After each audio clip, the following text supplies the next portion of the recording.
Bonjour à tous et bienvenue, vous regardez 6 minutes chrono, le rendez-vous quotidien de la rédaction de Lyon Capitale. Et aujourd'hui on accueille Benjamin Badouard, bonjour. Bonjour. Alors vous êtes coprésident du groupe Les Écologistes à la métropole de Lyon.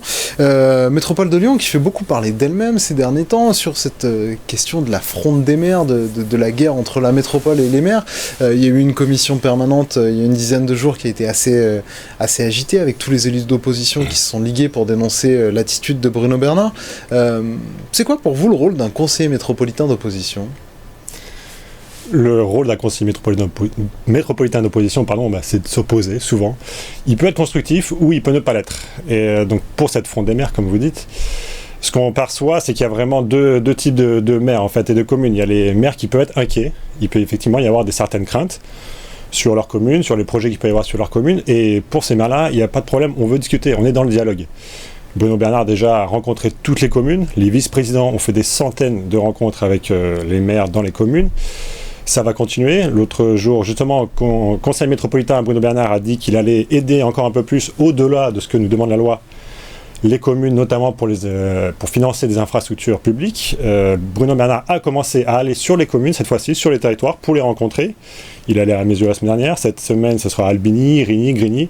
Donc, on continue ce dialogue-là. Donc, avec certains maires, avec la plupart des maires, il n'y a pas de souci, on est là pour la discussion. Je vous posais la question parce qu'en commission permanente, il y a eu cette phrase « Je ne traite pas avec les conseillers métropolitains d'opposition ». Vous comprenez que ça puisse être un petit peu... Évidemment, elle a été déplacée. La phrase était plutôt « Quand je traite avec les maires, effectivement, je ne traite pas avec les présidents de groupes d'opposition ». Et évidemment, ensuite, ça a été suivi par les présidents de groupes de l'opposition. Et c'est là que je veux en venir. Discuter avec des maires qui ont des difficultés, évidemment. Par contre, quand il y a des maires qui font des jeux politiques, des coups médiatiques, de l'instrumentalisation, effectivement, c'est plus difficile de travailler avec eux. Quand on nous traite de dogmatiques, de dictateurs et autres, effectivement, c'est difficile de travailler avec eux. Mais on est là pour travailler avec eux, on est là pour surtout les habitants et les habitantes de la métropole. C'est là notre intérêt, c'est pour eux qu'on veut travailler, et c'est ce que doivent faire aussi les conseillers métropolitains d'opposition, comme vous dites. Mais globalement, quand même, est-ce que vous reconnaissez l'existence d'un problème ? Il y a 47 maires qui ont signé une pétition pour dénoncer la gouvernance. Est-ce que pour vous, il y a un problème ou pas ? Est-ce que il existe ce problème ? Je ne sais pas si c'est un problème, mais en tout cas, on reçoit ces critiques. Et comme je vous dis, on discute avec ces maires et on avance, il n'y a pas de problème. Ensuite, évidemment, on est aussi en période d'élection.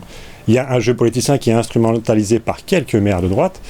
Et avec ceci, c'est compliqué de travailler, effectivement. Mais nous, on le souhaite, vraiment, pour l'intérêt des habitants et des habitantes de la métropole. Est-ce que vous craignez qu'il y ait une situation de blocage ? Puisque certains disent soit on va essayer de quitter la métropole... Non, je ne pense pas qu'on va en arriver là. De signer les permis de construire. Non, on n'arrivera jamais ici. Je ne vois pas les maires refuser de signer des permis de construire. Ça permet d'avoir des investissements dans les communes. Je ne vois pas vraiment les maires faire ça. Et je ne pense pas qu'on en arrivera là. C'est vraiment, pour le coup, un jeu politicien et on veut sortir de là. Je m'excuse par avance, je vais ouvrir un débat un peu institutionnel, je m'excuse pas auprès de vous, mais peut-être auprès de ceux qui nous regardent. Puisque ce qu'on voit aujourd'hui, c'est un problème de légitimité entre la métropole qui est légitime puisque élue au suffrage universel direct et les communes puisqu'elles sont elles aussi élues au suffrage universel direct. Finalement, qui doit avoir le dernier mot ? Puisque c'est de ça dont il est question. Qui décide pour le territoire d'une commune ? C'est vous, la métropole, ou c'est eux, les maires ? Je pense que tout le monde doit travailler dans l'intérêt des habitants et des habitantes. Donc on travaille ensemble. Justement, quand il y a ces réunions entre Bruno Bernard, les vice-présidents et les mairies, c'est fait justement pour trouver des solutions ensemble. Après, on a été élus sur un programme assez clair de transformation, d'urgence climatique, de justice sociale, d'égalité des territoires aussi d'un côté à l'autre de la métropole. Donc c'est là-dessus qu'il faut avancer. Et je crois que c'est ce qu'on fait beaucoup depuis un an, avec énormément de projets lancés. Donc là, on peut être assez content de ces projets. Sur ces projets lancés, justement, par rapport à cette urgence que vous évoquiez et qui était au cœur de votre programme, qu'est-ce que vous avez déjà fait de concret pour réduire finalement l'impact de Lyon sur le problème du réchauffement climatique et de la planète ? En quoi votre action déjà elle a commencé à inverser les choses ? Je crois qu'elle a commencé. Oui, elle a commencé à inverser les choses. On est arrivé en période de Covid, donc c'était quand même assez compliqué.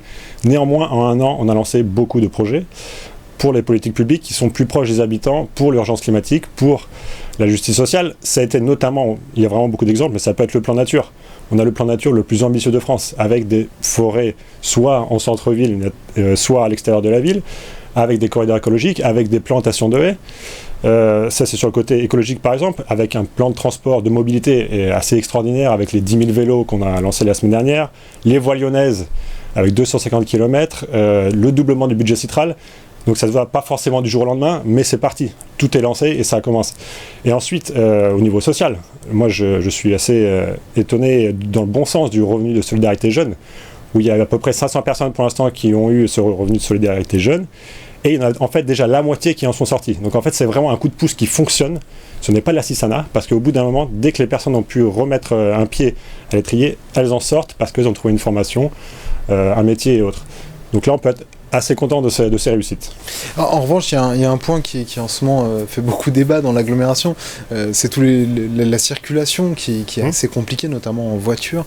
Ça risque d'être pire demain, notamment avec la zone 30, puisqu'on a appris ce week-end qu'elle sera lancée finalement le 30 mars 2022. Qu'est-ce que vous leur dites aux automobilistes aujourd'hui ?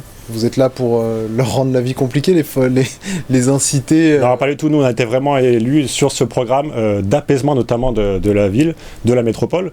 Ça se voit tout de suite aujourd'hui avec notamment 46 écoles déjà dans Lyon qui ont été sécurisées avec un apaisement vraiment concret. Là, pour que vous me demandiez ce qui est visible, là, c'est vraiment visible quand on se promène autour de certaines écoles. C'est vraiment visible, c'est apaisé. Là, avec la ville 30, ça sera la même chose. C'est beaucoup moins de bruit en ville. C'est beaucoup moins de risques aussi pour la sécurité. C'est moins de pollution, donc c'est que bénéfique. Et petit à petit, il y a une transition qui se met en place. C'est pas du jour au lendemain, c'est une transition et tout le monde s'y retrouve, il me semble. Merci beaucoup Benjamin Badouard d'avoir répondu à notre invitation et à nos questions. Moi, je vous retrouve très bientôt pour une nouvelle édition de 6 minutes chrono. Au revoir.